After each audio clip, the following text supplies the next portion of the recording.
who in your mind, who's the starting other guard? First of all, did you say Oubre Jr.?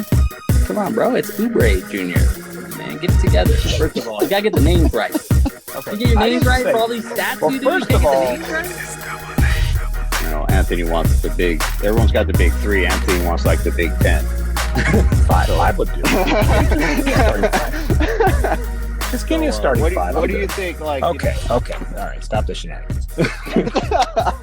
all of a sudden. What's up, everybody? Welcome to another episode of the Matter of Stats podcast. The fellas all with you. As you can see, myself, Kobe, Billy, gentlemen, how's it going? Happy Taco Tuesday. Had my 37 Del Taco tacos for $5. I was going to say you spent $4.89 and you ate a week's worth of tacos. That's right. Billy, how you doing? I'm good, man. The three amigos, I guess, as Anthony would say, are back. Yeah, right. It's been a minute, so good to see you guys. Yes, sir. Yes, sir. Let's get it going. All right, let's jump right in. Wearing Anthony's favorite, started, the black and red Laker colorway. I know, yes, traditional Laker colors as always, Kobe. Yeah, I'm going football season right now, so proud to rock his Lions nowadays. Yeah, he's chef. Off to a good start. They sure are. All right, before we get started, of course, we like to always remind everybody to please check out the Matter of Stats podcast anywhere you get your podcast. Check us out on Instagram, check us out on Twitter, and on our YouTube page. All right, let's jump into some headlines. We got 2 weeks worth of headlines here, boys. So, bear with me. Try to keep it fun and interesting. Hey, for you, this is kind of minimal. 2 weeks. This would take another half hour. And I cut 3 of them out. And Anthony, why is it that we have 2 weeks worth of headlines? Well, if you recall, Kobe, last week we had a very special episode where we got the pleasure of interviewing Mr. Rodney Barnes as he joined the show. And if you haven't seen that episode, make sure you check it out because it was good.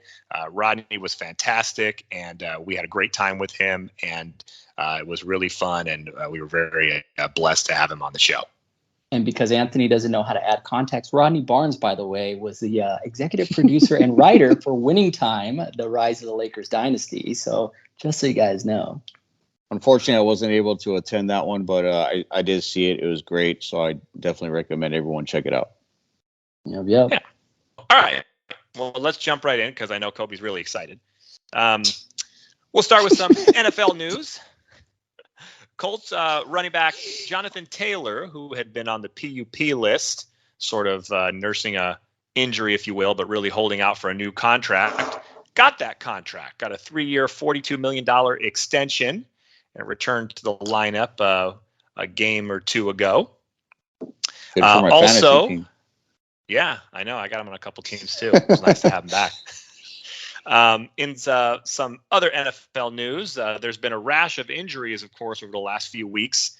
Some key name players, such as Viking superstar receiver Justin Jefferson, he went on the IR, as well as Dolphins rookie running back Devon Achane. Both went on the IR, and Achane was off to a really good start. I don't know if you've got him in any fantasy leagues, Billy, but I got him in a league too, and he was killing it before he got hurt. So some tough breaks there. So they'll miss a few weeks at least. Also, Colts rookie quarterback Anthony Richardson, who was playing pretty well for a couple of games. It sounds like he's going to be out for the season now with a shoulder injury. It kind of makes sense. Obviously the Colts aren't necessarily playing for anything right now, and he's the future of the franchise. But tough break as he was looking pretty good. In some basketball news, I gotta say, I actually thought this was a joke the first time I heard it, but it's really exciting to hear that Reebok is relaunching their basketball line, and Shaq is going to be the president, and Allen Iverson is going to be the vice president. So that's pretty exciting, and it just broke earlier that they actually are signing Angel Reese, the LSU Star National Championship LSU women's basketball team to an NIL deal. So that's kind of exciting stuff as their first official move in charge there. Smart move there. Yeah, it was a smart move. As Billy alluded to, his Lions looking good as we got through another couple weeks of the NFL season. Not the usual week. I actually had to change the headlines this week because usually I cookie cut it, and just Eagles win. But unfortunately, I had to go back and adjust Not biased it at all. because unfortunately the Eagles suffered their first loss of the year. Billy's Lions kept rolling as they won again. The Panthers, the Jags won, of course, and the Panthers. Well, what can we say, Kobe? We're the new Detroit Lions of the league, apparently. Hey. Oh, man. 0-6, right? 0-6. Yeah, right on par. Hey, at least you're consistent. At least you're the laughing stock of the league. Yeah. Some Olympic news. So, as you guys may or may not know, the Olympics are going to be in Los Angeles in 2028. And they've added a few games back to the Olympic schedule.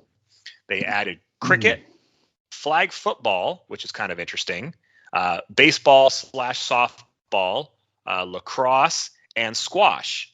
So, couple interesting notes there. The baseball, you might see some major league players in the Olympics, so that's kind of cool. Yeah, that'll be fun. Same with flag. Yeah, that'll be really fun to see how that shapes out. What in the hell is squash? Yeah, you got me. It's a vegetable. Yeah, exactly. Some NBA news. This just broke also. The Rockets, they're trading guard Kevin Porter Jr., who's dealing with some off-the-court issues, along with 2 future second-round picks to the Thunder in exchange for Victor Oladipo and Jeremiah Robinson Earl. So the expectation is that the Rockets are probably going to waive those guys, in particular Oladipo, so he might have some interest, on the free agent market. Also, in some boxing news, Kobe, I know you'll definitely have something to say about this. Showtime is exiting boxing programming after 37 years of covering the sport. So that it kind of seemed like came out of nowhere. Maybe there's something more to it, Kobe, that you might be able to shed light on here in a second. But very sad and surprising. Even somebody like me who's not a big boxing fan, I just recognize and remember all the years of Showtime boxing, and some of the the iconic fights that they carried, and so really interesting there. 37 years and calling it quits. Yeah. And then finally, in some sad news, over the last couple of weeks, the NFL lost Hall of Fame linebacker that played for the Bears, Dick Butkus. He passed away a couple of weeks ago. So prayers to his family and the Bears organization. He was one heck of a player and a great ambassador for the game. And those are our headlines, gentlemen. Yeah. Dude, what is going on in the NFL with all the injuries? It's just insane. It's only week 5, and just all the injuries that have been happening, small or big. It's just insane. Like, I don't think I've ever seen such a stretch in a short period of time to where this many players are injured this early in the season. It's nuts.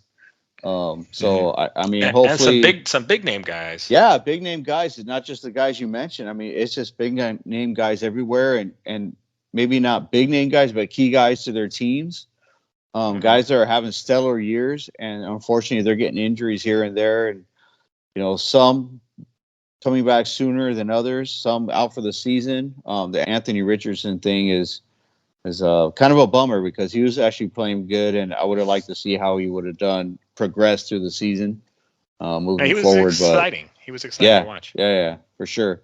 So, I mean, that it's just crazy to see, but hopefully everyone gets healthy soon. And, so far it's been a fun season. So we'll see how that goes. I mentioned that, like, after like week 2 or 3. I'm like, what Yeah. is up with all the injuries? And Anthony's Yeah, I like, remember it's that. football. It's football. Yeah, So, no, but it just keeps going and going and going, and it's like, yeah. man, what is going on? It's like you see another alert, like, this guy's going to miss the rest of the season, or this guy's due to miss the rest of the season. It's like, what the heck is going on, Yeah, exactly. It's nuts. And Colby, I Anthony sent a link or whatever, and I was at work. I kind of briefed through it. It said Showtime Sports is discontinuing or somewhat after this year. Now, is that all sports, or is it just boxing? Yeah, I mean, I am not a Showtime sports expert. I don't know that they have anything more than just Bellator MMA and boxing. That was kind of what the headline was that Showtime boxing and Bellator MMA were going to be over with by the end of the year. Not a surprise to me. I follow boxing closely enough to know that there's been talks about this for a few months. I mean, I was listening to Chris Mannix pod about a week ago, and they were talking a little bit about it. And it's getting to the point where they're probably going to have to figure out some other way to go about it. It's probably going to go the streaming route, like everything else. HBO boxing ended about 5 years ago, and I remember when that when that went off air, basically you had Max Kellerman and Roy Jones Jr. and Jim Lampley getting real emotional on the last broadcast, and you kind of felt at that time like, well, then how much longer is Showtime going to be around? But you got big players now like DAZN. DAZN's obviously the big new player on the block that has all this streaming fights with Eddie Hearn and Matchbook and all that. And ESPN still has fights that they're showing and stuff. So, but I think their deal is probably coming up soon here too. So, like Rodney said last week on the pod, you never know who's willing to take a chance. You still got Amazon out there, obviously Apple's out there. There's still a fairly decent fight left on Showtime Boxing. That's David Benavidez and Android. That's going to come up at the end of the year. I think it's in November. Which could set up a big fight between Canelo and the winner of that fight. So there's still one fight left, maybe a fight or two, with Showtime, and then everybody will be on a new deal of some sort starting in 2024. So we'll see what happens. A lot of craziness there. Anthony, I know you like to go into the trade machine. So real quick, you brought up Oladipo. Would you be interested? If he gets bought out, sure. I think the Lakers have an open spot. I've always liked Oladipo. The question with him is he just hasn't been healthy really in about 4 seasons. Yeah. He showed some flashes over the last year and a half, for Miami. He had bits and, little spurts here and there in some of those playoff games where you saw like little flashes of what he used to be. But, it's few and far between. So kind of, there is a little part of me that almost feels like it could be like a fool's gold, like an Avery Bradley kind of move, right? Where you remember that he was good for a bit, but then he got older and hurt and couldn't do the same thing. So I'm a little scared of something like that, but I've always liked Depot. So, he can shoot a little bit. He's decent size. I think he's like 6'4". So, yeah, I mean, if you want to take a flyer because you got an open spot, but I wouldn't move mountains to get him. Yeah, exactly. Gotcha. Yeah, and hey, that's a perfect segue into our next topic here, our only topic. We're going to talk some preseason basketball here. But yeah, I mean, me personally, I wouldn't tinker too much with what we got going on here. So with that being said, let's talk some preseason basketball. What have you guys? What have you felt of our 5 games? We're 2-3 with one preseason game left on Thursday against the Suns. What have you guys liked? What would you like to see improve? Anthony, floor is yours. Yeah, I think, I was looking at some stuff earlier today, kind of going back to last preseason and this preseason, just because it feels like this preseason is a lot better than last preseason. At least just it feels like that, right? So I was curious. So I wanted to, run a few of the numbers, and statistically, it's pretty similar.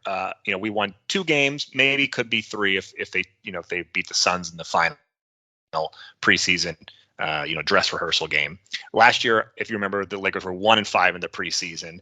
Kind of didn't really take it seriously as much the last couple of years. This season, they feel like they're at least taking it a little more seriously than years past. But some of the things that jump out to me, just in comparison to last year, they're scoring about 8 more points a game. So that's, I think, a direct sign of, the talent is better, the roster's deeper. You've now got, Ham in his second year. You've got some of these guys now in their second, tour of duty with the Lakers. So I think that plays into it. The field goal percentage is a little better. I think that just also ties into it. Ironically, this kind of surprised me. They actually shot pretty well in the preseason last year in 3-point shooting, 39%. This year, 36%, which both are still really good, but almost makes me nervous because I'm like, oh man, we're really excited about the way they're shooting the 3 in the preseason. They did this last year, and then the regular season started and they couldn't hit the side of a barn. So that actually makes me a little nervous. But the volume is better. We're making 2.5 more per game. So so that's a good positive sign. And other than that, it's pretty consistent. Rebounding, steals are up a little bit, which is nice. A couple more steals per game. Blocks 6 a game is pretty solid. So I think all in all, I've been pleased with what I've seen from the preseason. In particular, the core group of players have all looked really good, especially on the offensive end. We've talked about and posted some stuff on D'Lo. He's looked really good. So far in the preseason, he's averaging about 15 points a game. Reeves has looked really good, albeit only in a couple of games, but he's averaging about 17 a game. And some of the new guys have been a pleasant surprise. Taurean Prince is averaging 11 a game, and you're getting about 8 out of Vincent. He's only played in a couple of games.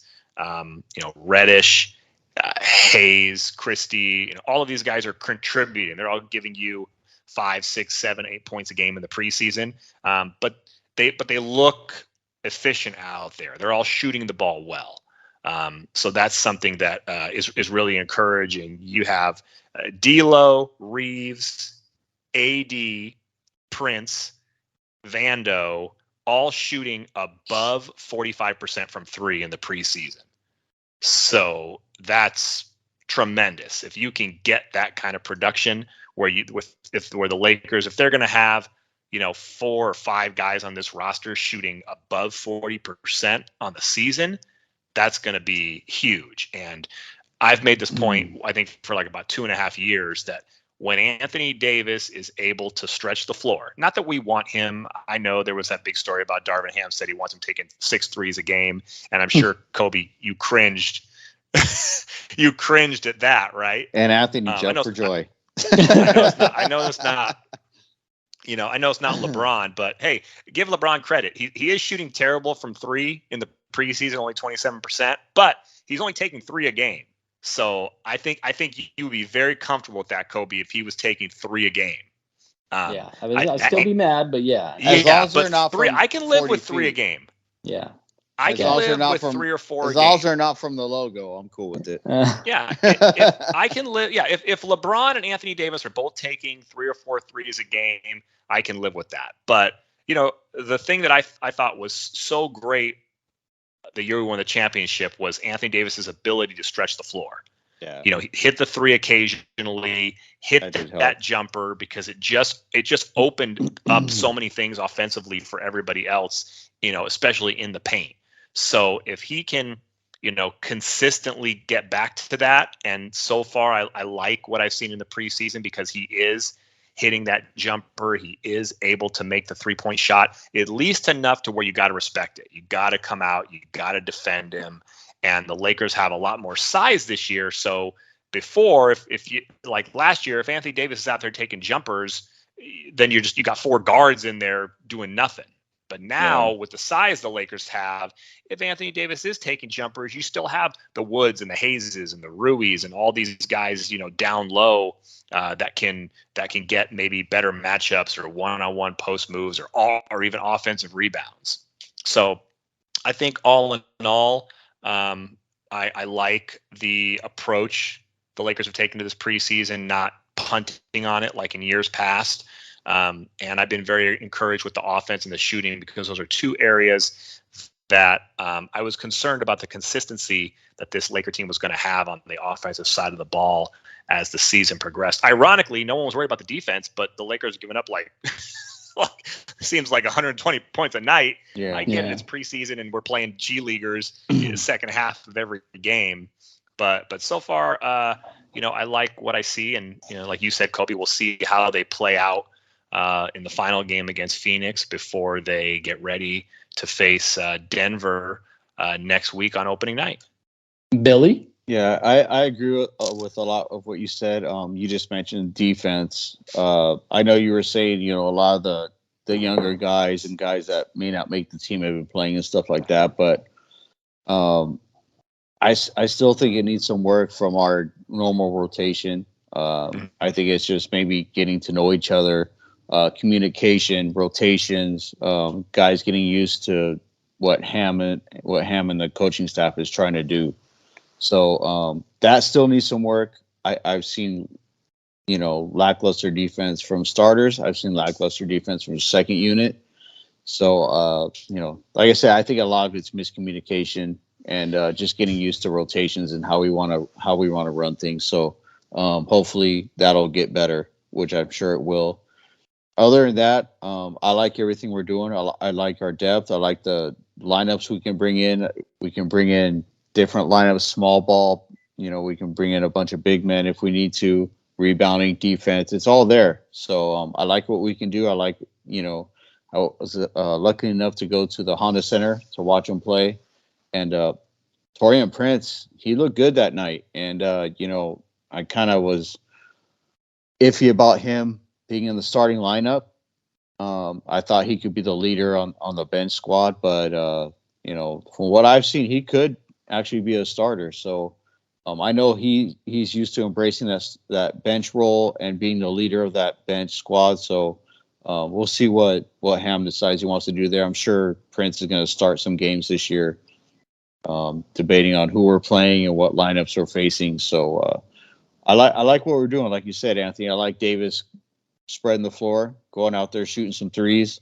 I'm good with 4 to 5 threes a game because that helps spread the floor and stuff like that. So, but I'd rather see him inside, grabbing boards, blocking shots and stuff like that, posting up.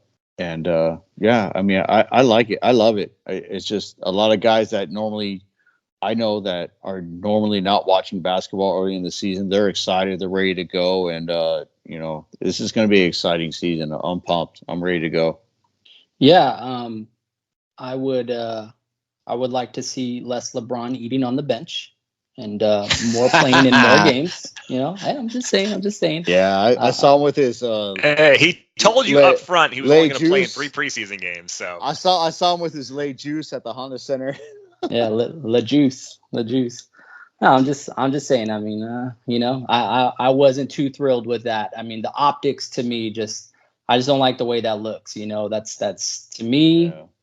Everyone knows LeBron is all about the team, all about making his teammates better. To me, the optics as the leader of this team, I just didn't like the way it looked. Plain and simple. Go in the locker room, eat your food, and then come back out and support your team. If you're gonna, be off, I know it's preseason, but if you're not gonna be playing, don't be eating your lunch or dinner on the bench. And there's a lot of people out there you can see on social media in the comments like, it's just preseason. Everybody get over it. He's LeBron. Let him do what he wants. But you gotta set a standard, right? We saw even Michael Cooper had some thoughts about it, So you just we feel a certain way about the game, and there's a level of respect there that we know LeBron's not oblivious to that. He respects the game and all that. But I just didn't like the way it looked. That's my opinion. I don't know if anybody's going to agree or not, but that's just the way I feel. But no, I mean, I like the spirits that this team is in for sure. It's like I was saying with the whole Oladipo thing. I wouldn't really tinker with this too much. I like what we've seen. I like how this team has gelled. How they look like they're having fun out there. Obviously the play of D'Lo, he's having fun out there as well. It was going to be interesting to see how he would come off of some of the toughest scrutiny that he's probably had in his career, off after last postseason. And granted, it's just the preseason, but to come out and to be knocking down shots in the preseason from deep, and still being able to keep this team in good spirits, I think that's a good sign. So I like what he's trying to do on defense too. He came out and said, I want to be more of a defensive threat too as well. So I like what he's trying to put in work on defense so he can stay on the floor. Yeah, for sure. He's taking more accountability. You like to see that from a guy like D'Lo, humbling himself and stuff like that. So good to see for sure. I mean, I think with the exception of Taurean Prince's disastrous first game, where he pretty much fouled out in what like 10 minutes or whatever it was.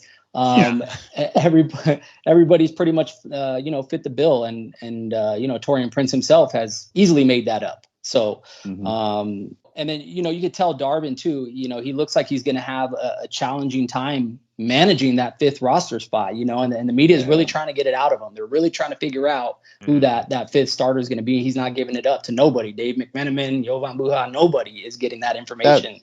But I think that's more of like, man, because it's going to be tough, and I don't think you want to really mess with the morale of the team right now either. Everybody looks good. They're feeling good. They're in great spirits. Like I said, you drop a name in there. I mean, obviously it's going to come, but we'll cross that bridge when we get there. We haven't even gotten to the first game yet of the season. So, but I think that's a good problem to have. He's got a tough decision to make, and like Billy says, probably going to switch up throughout the season. There's going to be different guys that get different looks at that spot, but I would say probably the one thing I would hope to improve, and Anthony, I'm on this stat all the time, and that would be our free throws. There's been a few games here in the preseason where, the first game of the preseason, we shot 55% from the free throw, 11 of 20.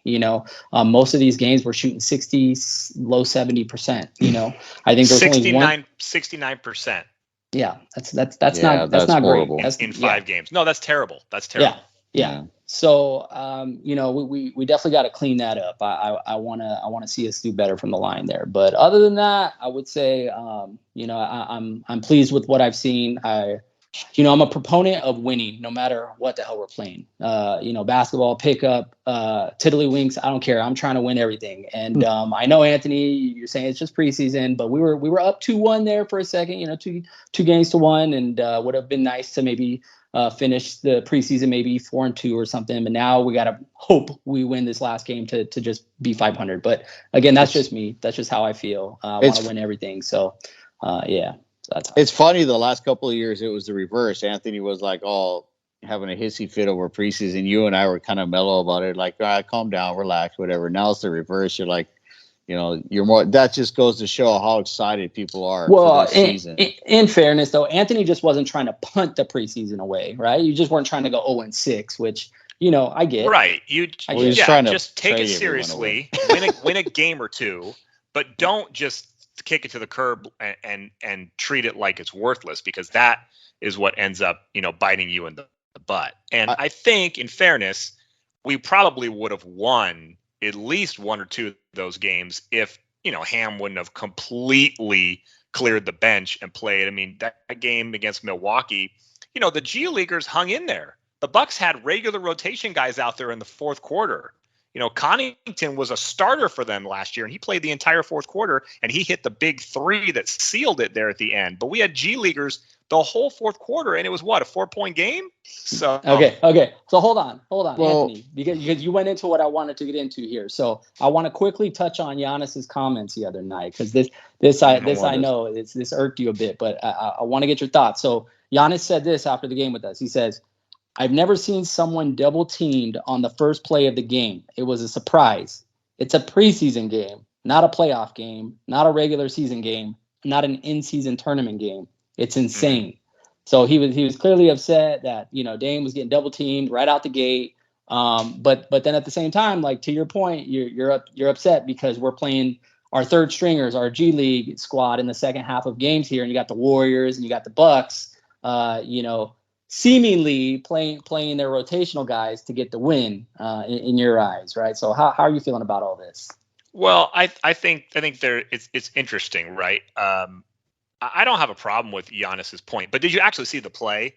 I wonder if it was almost just in fun, because it was a quick flash as soon as he caught the ball, and then the double and then the flash went away. So it wasn't like a full on press trap. It almost felt like it was kind of like like we're gonna throw a quick little double team at Dame, just haha, funny kind of thing. Oh, yeah. No big deal to Anthony. No big deal. I know. I'm not saying it was a joke, but it wasn't like a full on we're gonna press him, every play kind of thing. It was just a quick flash. They did it once and that was it. But I mean, I just think that I guess it's all about what you're trying to get out of the preseason. And clearly the Lakers feel very comfortable with our rotation and what we expect out of guys. So that's why the G Leaguers are playing the fourth quarter. I mean, some of the guys who played on Sunday aren't even on the team anymore. So that just tells you what the kind of guys that were out there. And part of it is depth. The Lakers are so deep that, we're playing G Leaguers in the fourth quarter because we're that deep. Some of these, teams don't, the Warriors don't really have a super deep bench.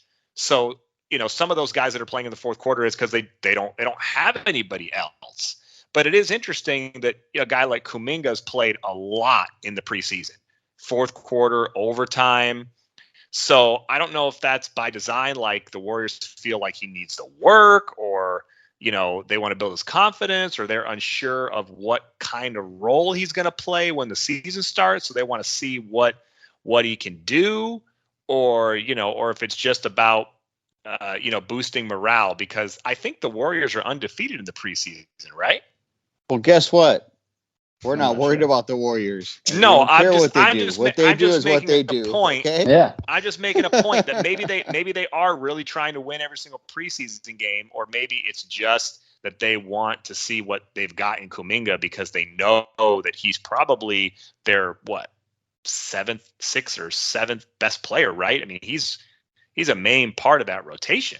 Yeah, I mean, he's only been in the league a couple years, so you can't be surprised if the Warriors are going to be. This is exactly what the preseason's for, right? See what you got, and I think in a player that they might be looking to take the next step, they want to leave him out there, as much as possible. But I think at the end of the day, you hit on it, Anthony. You didn't quite go where I thought you were going to go with it. But yes, I think every team kind of sees it from their perspective. They're trying different things. I don't think that other teams should feel obligated to play certain players because we put our third stringers in there. Just because we put our third stringers doesn't mean, okay, well, let's clear our bench and put our third stringers. Everyone's trying to figure out. They're all trying to figure out their own thing. And, if we have players that play the first half and then change into their street clothes and have lunch or dinner on the bench and I want to play the second half, that you can't leave, whatever. You can't blame the Warriors or the Bucks or anybody else for playing who they want to play. It feels a little more magnified this preseason, I guess, in my opinion. Like in years past, I don't remember it quite that blatant, if you will, where there were multiple teams playing key rotational guys late in preseason games. It feels a little more magnified. Well, this year. And it could just be coincidence. Yeah, it could be, but think about it too. Like now you're seeing Exhibit 10 contracts, you're seeing two-way players, you're seeing all these guys that, all that stuff just started in the last few seasons, right? I think the two-way contract started, 2017, 2018, something like that. So, I mean, you're getting a look at a lot of different guys now in the preseasons than you would in years past, so that's what I would say. I also kind of like what Ham is doing with that fifth spot, basically saying, I'm not going to announce anything. It could be a way of saying, I want everyone to be ready at any given time.